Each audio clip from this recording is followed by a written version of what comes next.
Seguimos en nuestra tarea. Importantes anuncios, un importante estudio del doctor Marco, el economista Marco Flores Troncoso.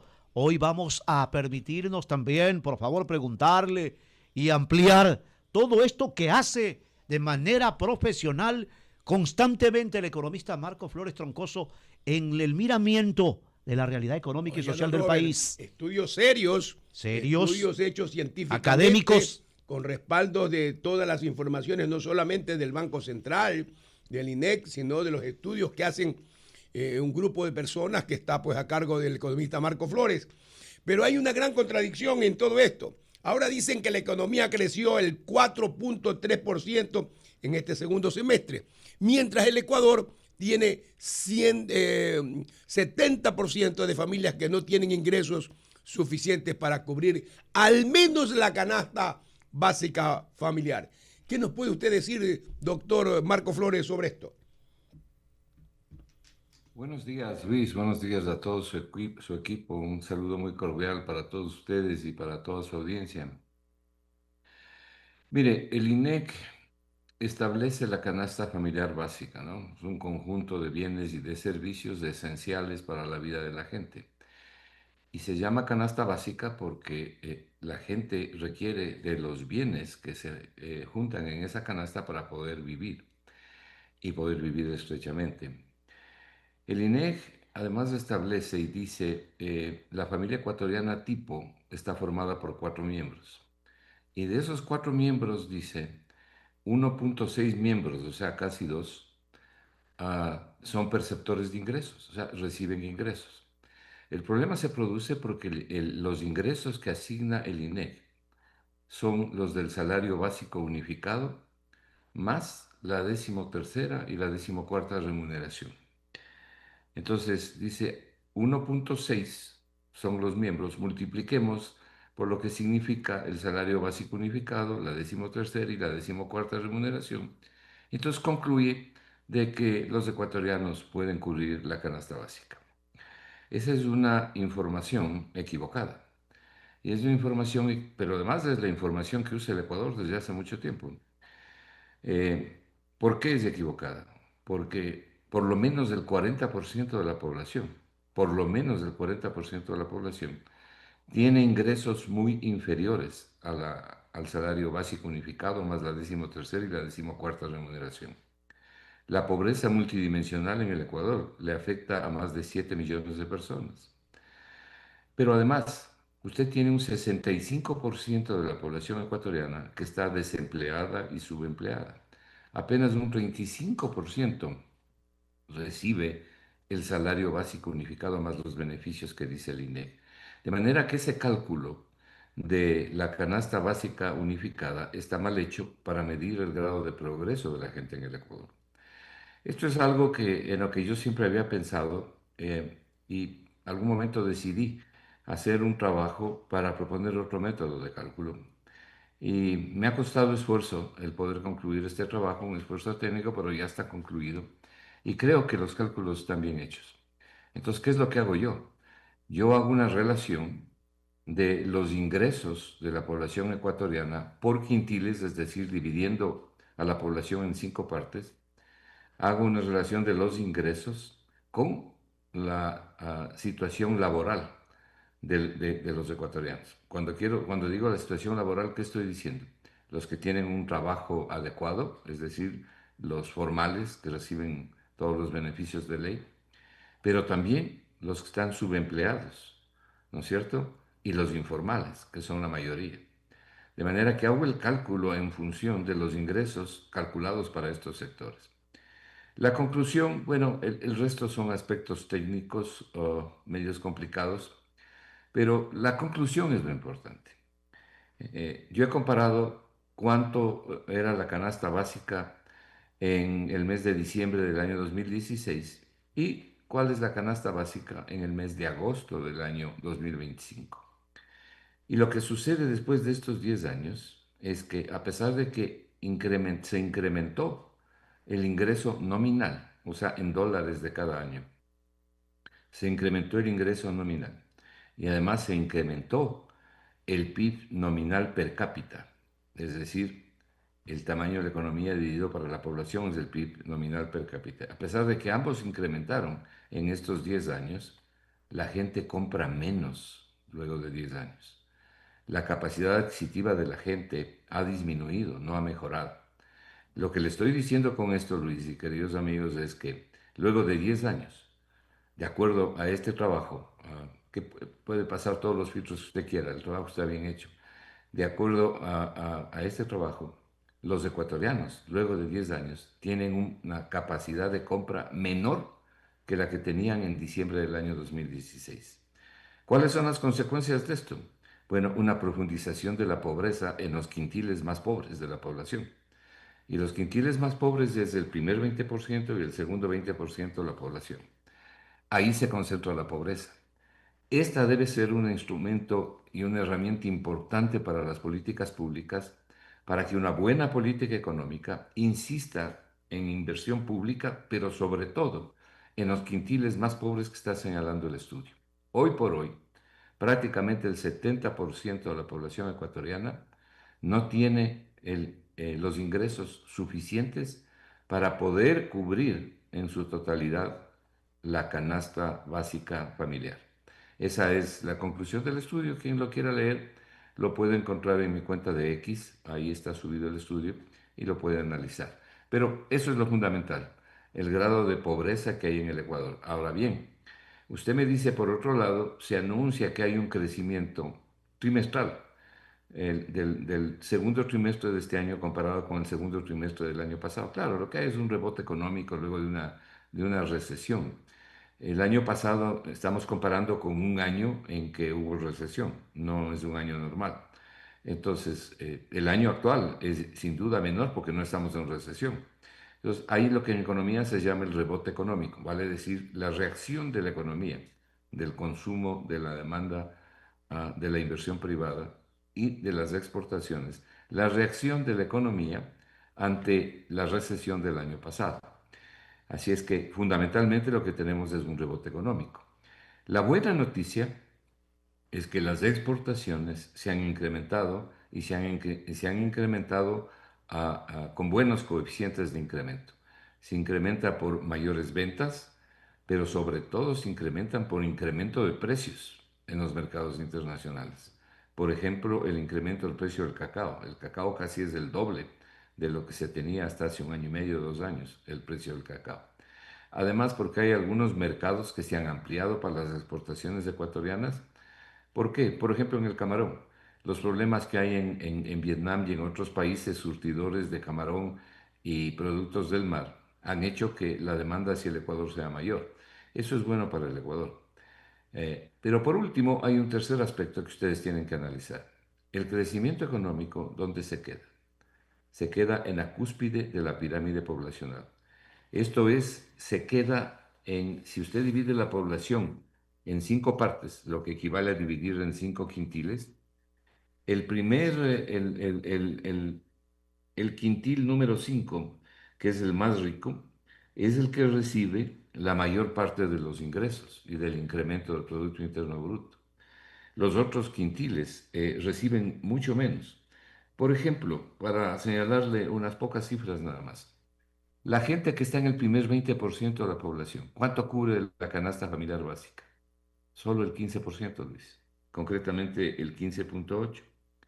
Los que están en el segundo 20%, ¿cuánto cubren de la canasta familiar básica?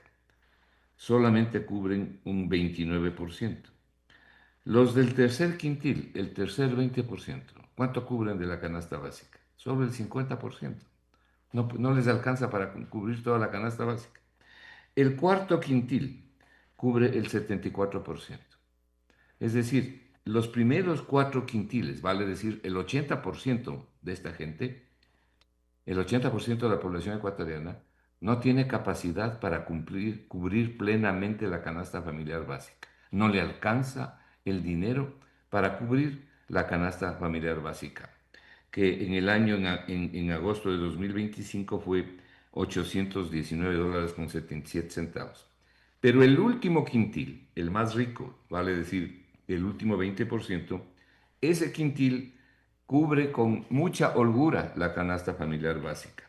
y cubre casi 2 veces la canasta. Mientras los otros no pueden, este quintil, donde está la gente que tiene mejores ingresos, puede cubrir 2 canastas básicas. Esto lo que le está diciendo a usted es una pésima distribución del ingreso. De manera que cuando usted ve que ha subido el PIB, que se incrementa el crecimiento económico, que se incrementa comparando el segundo trimestre de este año con el segundo trimestre del año pasado. ¿Eso es bueno? Sí, es bueno. El problema es que no llega a todos los demás. Se queda fundamentalmente en el grupo más rico de la población. Eso se llama mala distribución del ingreso. ¿Cómo arregla usted eso? Con políticas públicas, con políticas de distribución de ingresos. Por ejemplo, y hemos repetido muchas veces aquí, una forma fundamental de ayudar a la gente pobre, a la gente de menores ingresos, que es toda esta gente que le estoy señalando, denles buenos hospitales, buenas posibilidades de curar su salud, que el Estado le presente una red de salud pública a través del Seguro Social, de la red de hospitales públicos, para que la gente pueda atender su salud y pueda atender su salud su familia. Haga buenas escuelas, con buenos profesores, que las escuelas estén operativas, que tengan los instrumentos necesarios. En definitiva, permita que la gente se pueda educar, porque esta gente no puede pagar educación privada. Haga obra pública, mejore las carreteras, las vías de acceso, para que accedan también al agua potable, a la electrificación, sobre todo en la ruralidad, donde los indicadores son mucho más graves que en los sectores urbanos. De esa manera, es decir, a través de la inversión del gobierno central, usted ayuda a estas personas. Pero ¿qué ha sucedido en el Ecuador? Ha sucedido todo lo contrario. En los últimos 8 años, la inversión del gobierno central ha sido destruida, destruida literalmente. No existe prácticamente inversión del gobierno central. Entonces, toda esta masa de personas, que son la mayoría de la población, que ya tenían graves problemas para poder cumplir la canasta básica, como su nombre lo dice, es la canasta básica. Bueno, ya se puede imaginar lo que les ha pasado con la inseguridad que hay, lo que les ha pasado con la destrucción de la inversión en salud, en educación. La conclusión de todo esto es que hay que cambiar sustancialmente la política económica, que tiene además que ver con el paro y con las acotaciones que, si ustedes me permiten, yo más adelante haré sobre lo que yo creo que debe ocurrir ahora y lo que yo creo que deben hacer los ecuatorianos ahora y lo que debe hacer la dirigencia del paro. Pues un abrazo cordial, como siempre, qué gusto, economista Marco Flores Troncoso. Mirando esta estructura para lo que ustedes denominan, los expertos y en particular su trabajo, la población económicamente activa, e incluso considerando quienes reciben, a más de ese sueldo básico, en estos tiempos que está en la picota, que está en la agenda, este adelanto de la 14ª, la 15ª remuneración, porque cada una tiene su efecto a nivel de lo que es región sierra y región costa en todo el territorio ecuatoriano. Le consulto una cosa: toda esta población económicamente activa y la configuración de esta estructura, de este trabajo, a quienes durante esta década prácticamente el PIB como un instrumento útil, necesario, a quienes lleva y quienes no perciben un sueldo básico, economista Marco Flores, ¿en qué Esa lugar es la, los ma- ponemos? Esa es la mayoría de la gente, es justamente lo que acabo de explicar. La mayoría de la gente no tiene salarios formales. Solo un 35% de la población económicamente activa tiene salario formal, es decir, tiene el salario, al menos el salario básico unificado, la 13ª, la 14ª, los beneficios sociales. Pero solo el 35% de la población económicamente activa.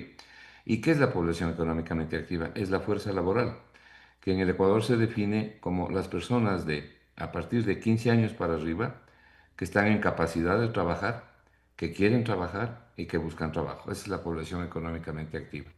Eso en el Ecuador son más o menos 8,5 millones de personas, de acuerdo al INEGI. Pero de ese total, solo un 35% tiene empleo formal. El resto está en la informalidad, en el desempleo abierto, en el subempleo, es decir, con ingresos precarios que no le permiten, como acabamos de ver con el estudio, ni siquiera cubrir la canasta básica familiar. Este es el problema número uno del Ecuador. Este es el problema número uno de la pobreza. Entonces, las políticas económicas, ¿para qué sirve este trabajo, mi querido Roberto? Este trabajo sirve para orientar de mejor manera la política económica, porque lo que está publicando el INE es una herramienta que no sirve prácticamente para identificar la verdadera situación de las familias ecuatorianas. No porque yo haya hecho este trabajo, sino porque es un trabajo técnicamente hecho, ¿no? Entonces, esto lo que sirve es para decirle al gobierno, decirle al INE y decirle al Ministerio de Finanzas, oiga, meta la plata sobre todo aquí en estos sectores, que meta la plata de la inversión en estos sectores, ayude sobre todo a estos sectores, porque son los que la están pasando peor. Y resulta que quien está pasando muy mal es casi el 80% de la población ecuatoriana, pero sobre todo el primer 40%. De manera que tenemos un instrumento analítico para poder orientar la inversión pública de manera especial.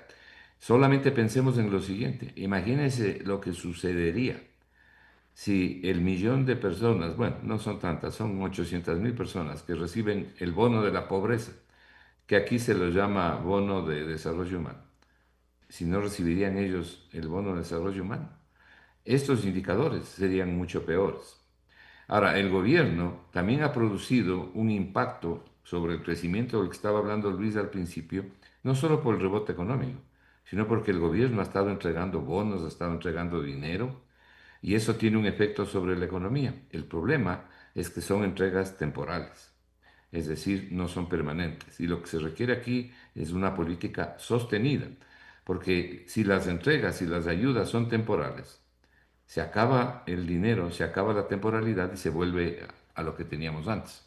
Entonces, lo que necesitamos aquí es una política económica sostenida, un cambio sustantivo de la dirección de la política económica. Y aquí es donde entra la decisión de la gente, la decisión de la gente.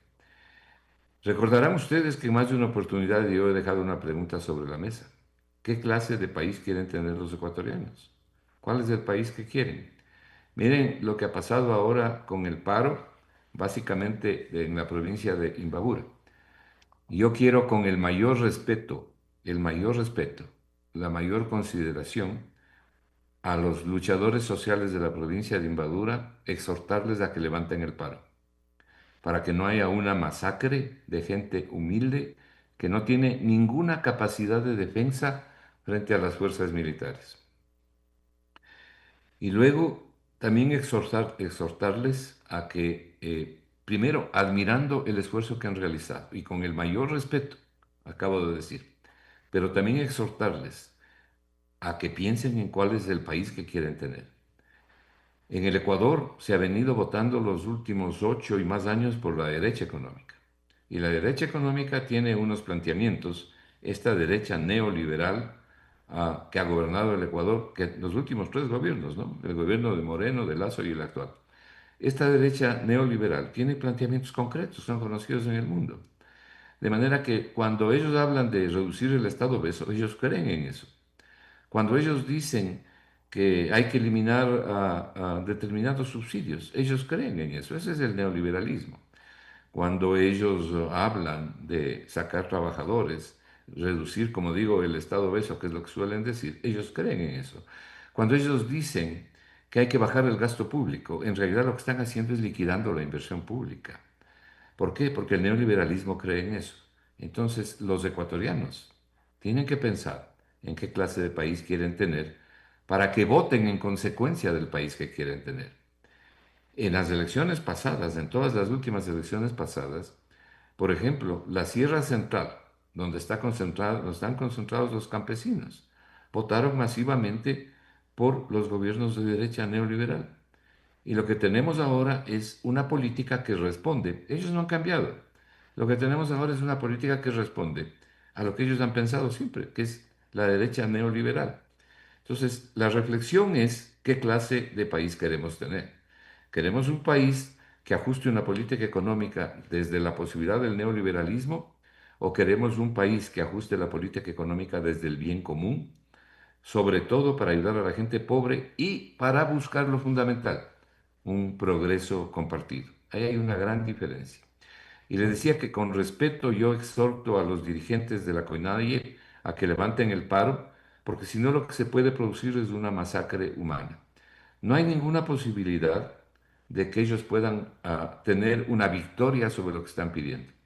por lo menos en mi concepto. Están pidiendo la eliminación de la medida, es decir, el gobierno decidió incrementar el precio del diésel, ellos están pidiendo una marcha atrás.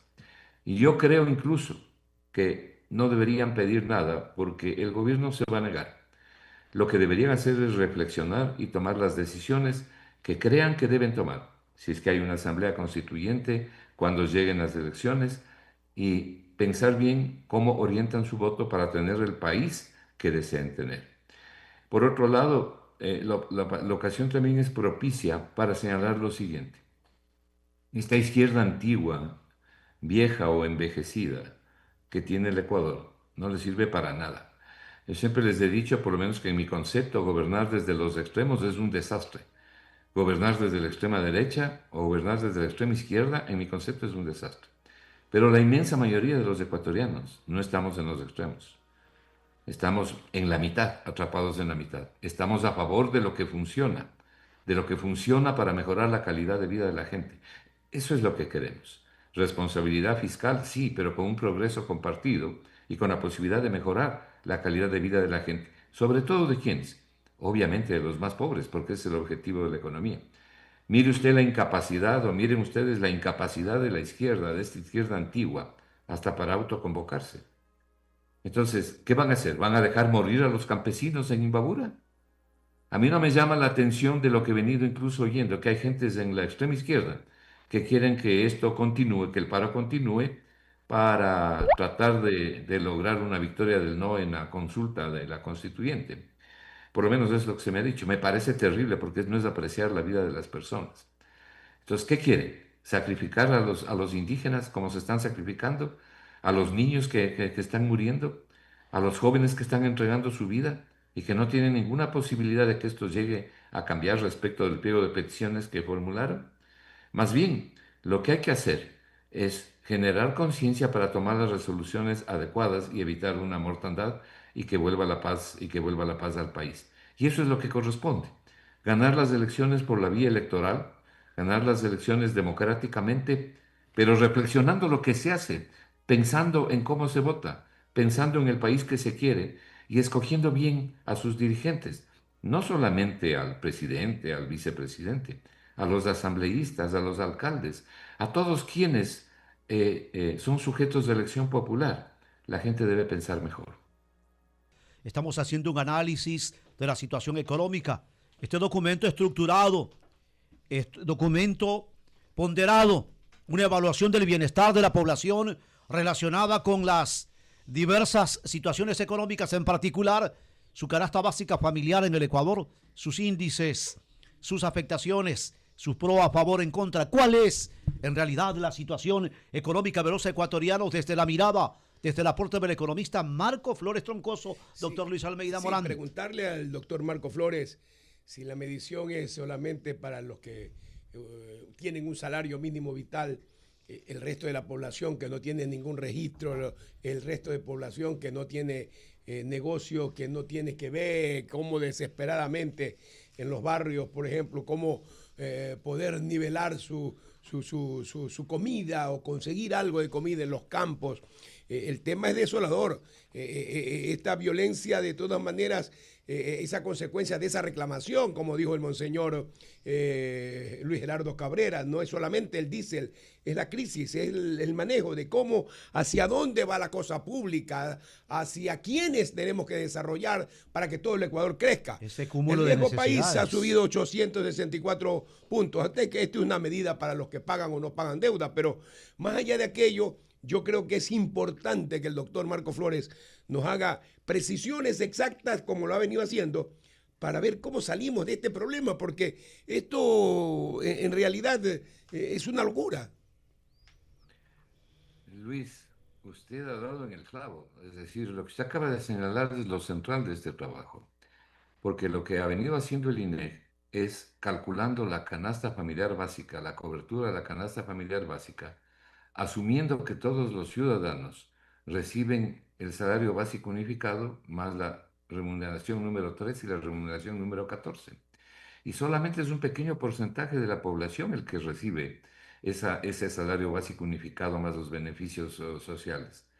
Ese pequeño porcentaje es del 35% de toda la población económicamente activa, de la fuerza laboral.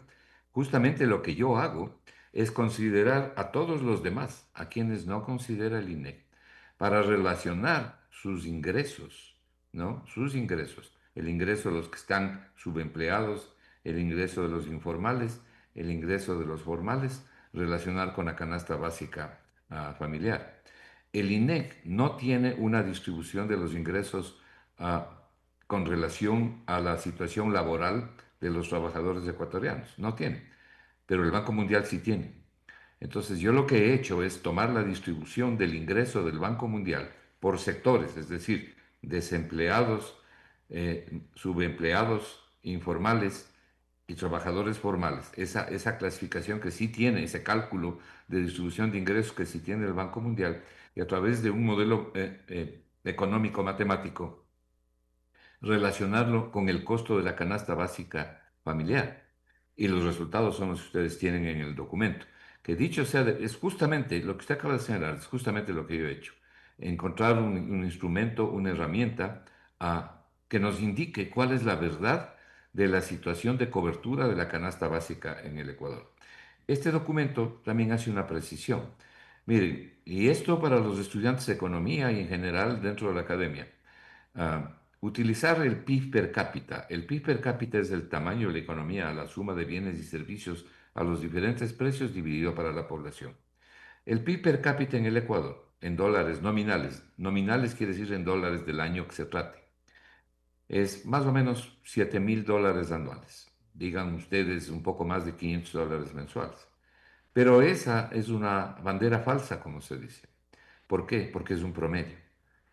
Y la inmensa mayoría de los ecuatorianos están por debajo del promedio. Entonces, no es el PIB per cápita el que se tiene que tomar para medir el grado de bienestar de la población.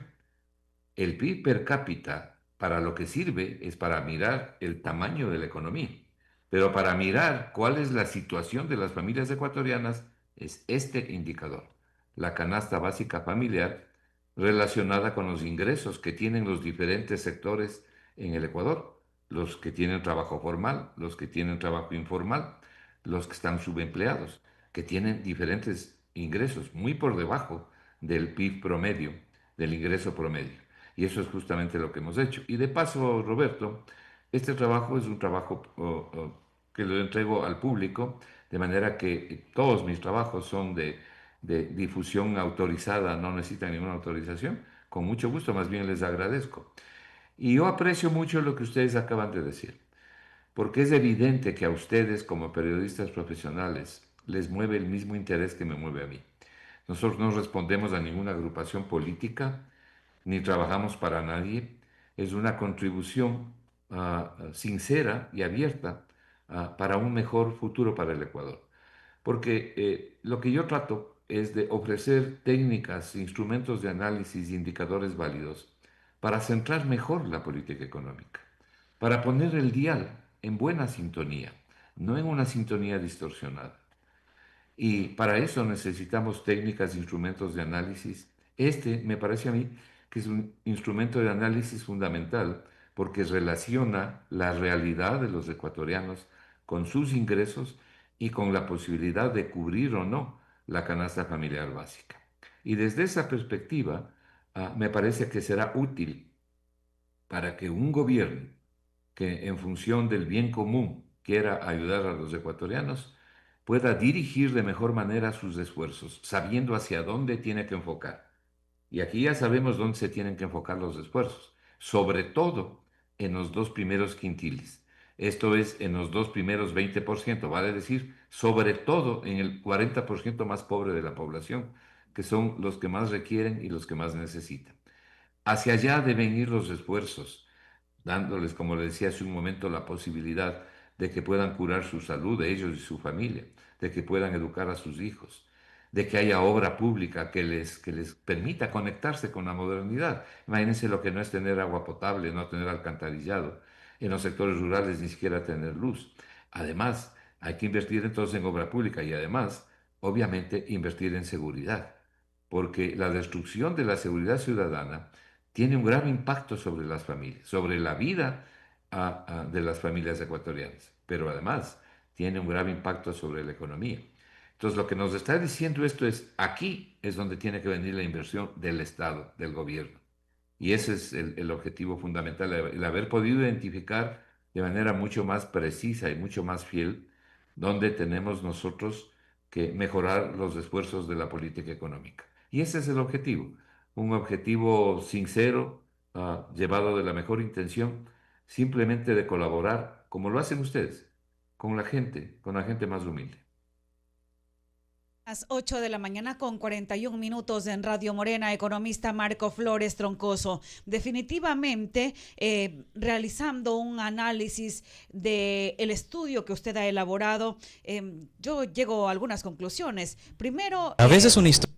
el Ecuador merece tener una información transparente, realmente el acceso a la información real de los datos. El Instituto Nacional de Estadística y Censos nos presenta, pero acomodado y adecuado a otros intereses, al menos eso parece, luego de entender su análisis y su reflexión con este estudio. Pero además de eso, yo quiero preguntarle, usted nos ha hecho una comparativa respecto del año 2016, lo que ha pasado, pero también el incremento que ha tenido el Ecuador o los ecuatorianos con el salario básico unificado, el Producto Interno Bruto, cómo ha variado, pero también el poder adquisitivo se ha reducido, usted lo ha dicho, y también ha hablado paralelamente en esta entrevista del paro nacional y que debe terminar porque no contribuiría a resolver los problemas que tiene ya por sí la economía del país. ¿Qué pasa? Porque están planteando, la exigencia es la eliminación del decreto 126, es decir, que no cueste el diésel $2.80, sino que regrese a su valor que ya estaba, $1.80. Pero hay más problemas en el país, no se quejan solamente de ese tema, las demandas del paro está precisamente de lo que usted ha dicho, de que no tiene la gente el poder adquisitivo para comprar todo, es decir, la carestía de la vida, que no hay medicinas en los hospitales y el gobierno ha dicho no va a retroceder, ahora ha dicho sí podemos dialogar pero no con la CONAIE. Entonces el exhorto para resolver los problemas económicos también del país, ¿por dónde pasa realmente? Claro que sí, Mayra, ¿no? Y yo le agradezco por esas reflexiones porque ustedes están apuntando en lo central de todo esto. Qué bien, les felicito, son periodistas muy enterados.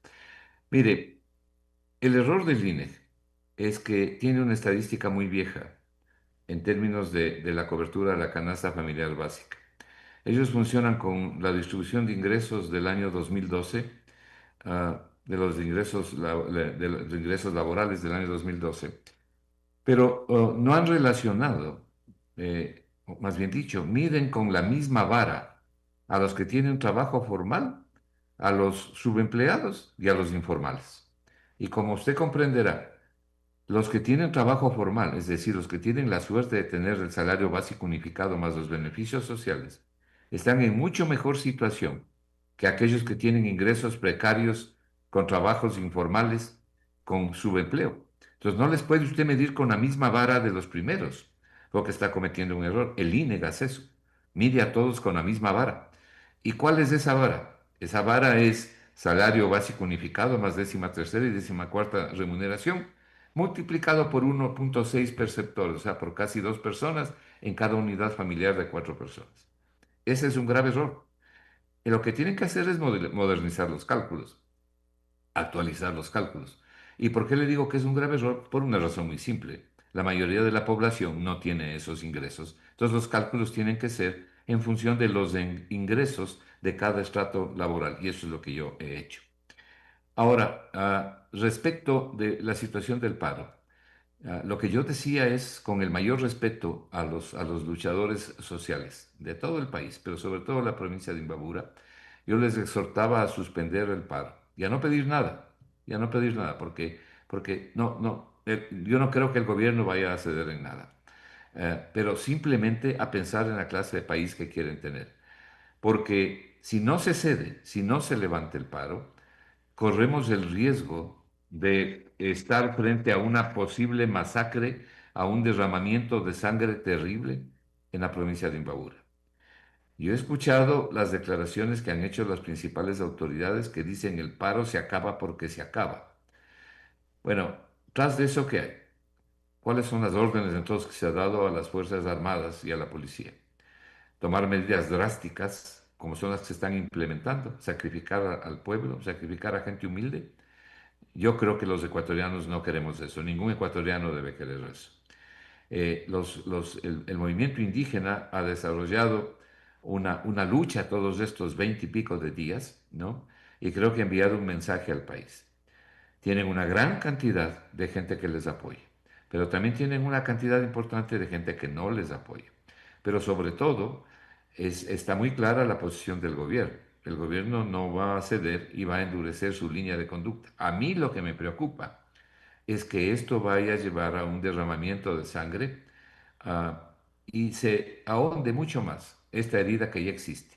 Creo que una de las graves cosas que ha pasado ahora es que se ha abierto una herida ancha y profunda entre el pueblo, por lo menos el pueblo que apoya a los indígenas y los militares. Y eso es malo para el país.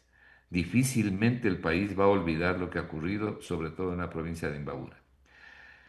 Algún momento habrá que tratar de cerrar las heridas y unir lo que queda desunido. Pero por ahora lo fundamental es salvar la vida de la gente, salvar la vida de los jóvenes, de los niños, de las familias, sobre todo en la provincia de Imbabura. Y por eso yo con el mayor respeto me permito exhortar a que levanten el paro sin ninguna exigencia, sin ninguna exigencia. Simplemente que la exigencia sea personal, interior, para reflexionar en lo que les decía hace un momento, qué clase de país es el que queremos tener. Y si queremos un país diferente, si queremos un país distinto, entonces hay que votar de manera distinta y no por las candidaturas de la derecha, sobre todo de la derecha neoliberal, porque en la derecha hay gente de buena intención, hay gente de buena intención, pero el neoliberalismo es una posición extrema. Y lo que ha sucedido en el Ecuador es que en los últimos 3 gobiernos se ha votado por esa situación extrema. En el gobierno, Moreno llegó al poder, tal vez ahí hay una diferencia, llegó al poder por el apoyo del correísmo, pero a inicios del camino, Moreno traicionó al correísmo y se entregó en brazos de la derecha neoliberal. Por eso es que yo digo, los últimos 3 gobiernos, vale decir, los últimos 8 años, hemos tenido gobiernos que creen en ese tipo de políticas, como Milei en Argentina. Mire, Milei en Argentina están al borde de la desesperación rogando que les presten dinero. Bueno, acá no ha mejorado la vida de la gente, ha mejorado la vida de la cúpula poblacional, es decir, la cúpula de la pirámide poblacional. Pero ¿qué ha pasado con el resto de los ecuatorianos? Bueno, los indicadores muestran que la capacidad adquisitiva, en vez de mejorar, se ha reducido. Y le voy a señalar un dato adicional. El Ecuador tiene el salario nominal de los que tienen trabajo formal, es decir, los que están afiliados al Seguro Social, reciben al menos el salario básico unificado y las remuneraciones extras. Bueno, el Ecuador tiene el tercer salario más alto de América del Sur, en términos nominales, en términos de dólares. Pero sin embargo, el Ecuador tiene el menor poder adquisitivo de toda la América del Sur, junto con Bolivia. Esta es una publicación que regularmente todos los meses la hace y la actualiza el Banco Mundial. Entonces, cuando uno entra a ver la publicación del Banco Mundial para ver cuál es la capacidad adquisitiva de los diferentes países, encuentra que desde hace años el Ecuador está al final de la lista, a pesar de que ha subido el ingreso nominal. Es que el ingreso nominal está impactado por los precios. Y lo que nos interesa a nosotros es aislar los precios para poder ver cuánto realmente pueden adquirir los ecuatorianos con sus ingresos. Este trabajo llega a esa conclusión. Y los ecuatorianos, luego de 10 años, están adquiriendo menos bienes y servicios de lo que adquirían en diciembre del año 2016. Precisamente ha ocurrido esto por 2 razones. Primero, por la mala distribución del ingreso. El ingreso se concentra en la cúpula, los beneficios se concentran en la cúpula. Y luego ha ocurrido esto por falta de crecimiento adecuado de la economía. Pero además, esto ocurre y engloba los 2 primeros factores porque la política económica que se ha seguido en esta última década no ha servido para tener un crecimiento dirigido. El crecimiento no puede ser cualquier cosa.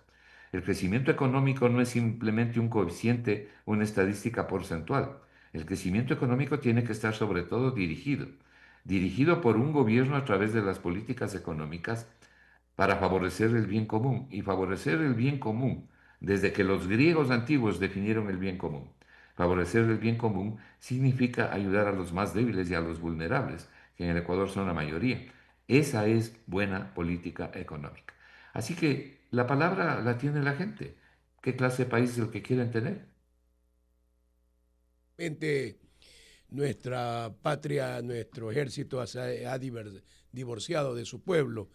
Y es una cuestión que nos duele a todos, ¿no? Porque no es que el ejército no tenía que poner orden, pero el ejército nunca se metía en asuntos de orden político al interior, sino con la delincuencia o con la protección de nuestro Estado como tal. Dolorosa esa situación, han preferido algunos directivos del ejército tomar esa línea, pero lo que queda es, como decía alguien, ya no nos queda más que la elección, y en la elección pues el pueblo castigará o no castigará. Esperemos que las elecciones sean libres realmente y no se meta la mano en aquello para que justamente se decida. Pero hay situaciones muy duras porque el ejército nuestro es un ejército popular, es un ejército de los hijos de nuestro pueblo realmente, y llegar a ese enfrentamiento ha sido muy duro, razón por la cual se acaba el paro hoy día. Esa es la situación.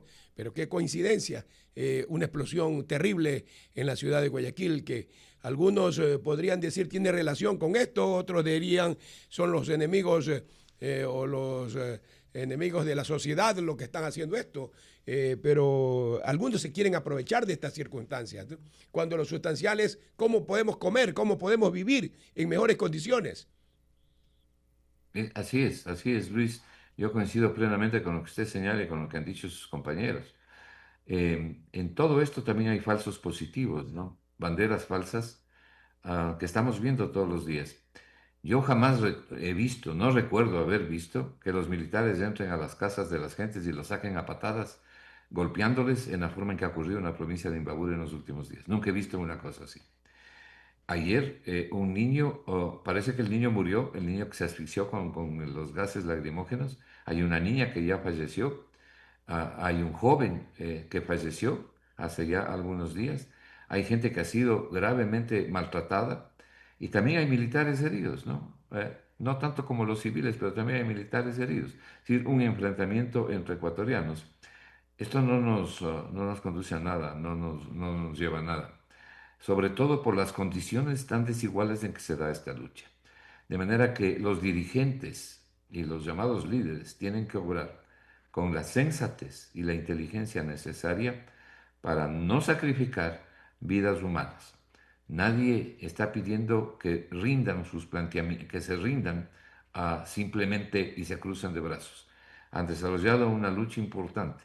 Lo que estamos pidiendo es lo que por lo menos yo estoy exhortando es a una retirada para evitar un derramamiento de sangre y buscar la conducción del país a través de los mecanismos democráticos que tiene el país para llegar a mejores días. Esa es, en definitiva, la decisión que tienen que tomar los hombres y mujeres que viven en este país, la clase de país que quieren tener.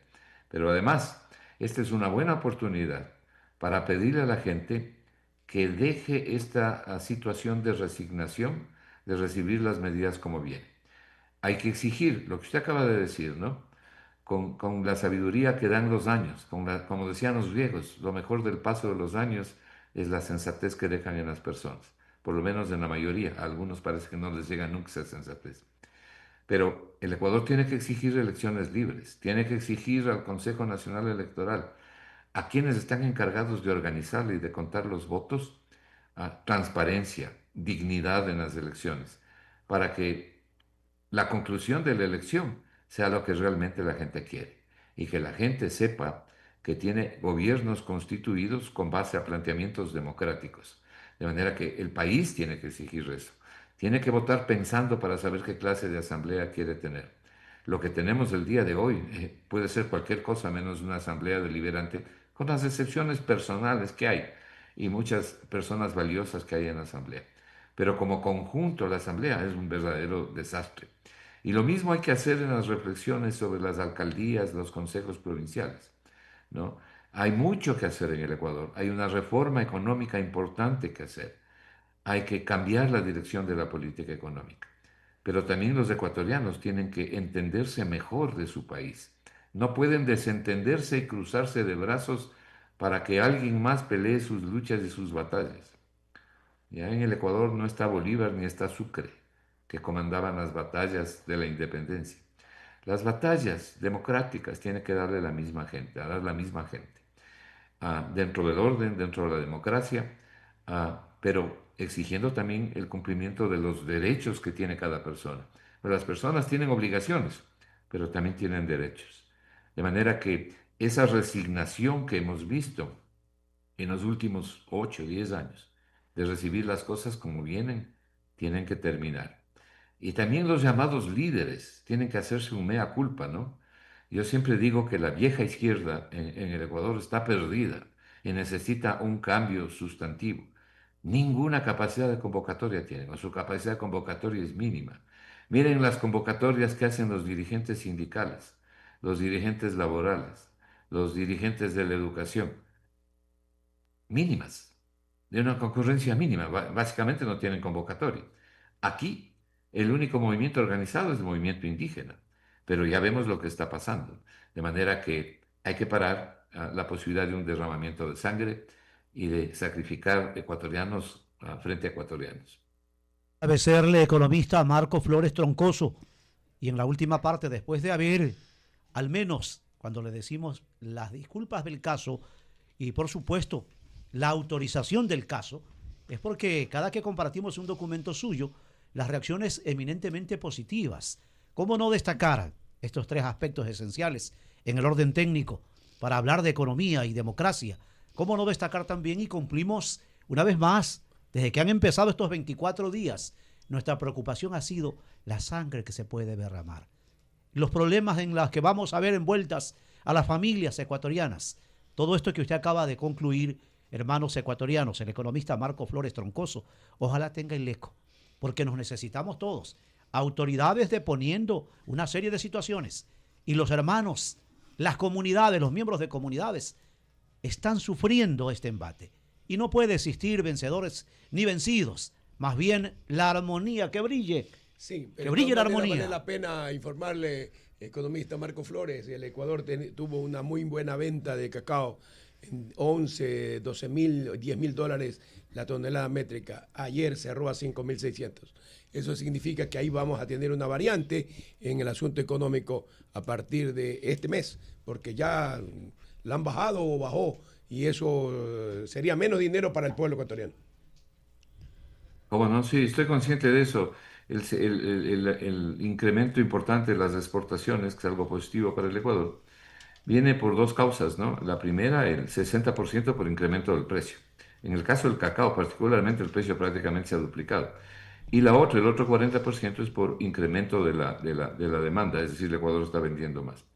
Pero volviendo a lo fundamental, creo que lo que hay que buscar es la unidad y la seguridad de todos los ecuatorianos y seguir trabajando como lo hacen ustedes en procura del bien común. Ojalá Dios bendiga a este país. La economista Marco Flores Troncoso, son las 9:00 a.m. Queremos agradecerle a usted por su importante aporte, criterio que contribuye a formar a las generaciones, pero además contribuye para que ojalá el gobierno, los manifestantes y el pueblo en general adopte una postura por el bien del país. Gracias por estar en Radio Morena. Un abrazo cordial. Buenos días. Dios los bendiga. El propósito desde los inicios de las labores, hace 30 años, de su estación Radio Morena: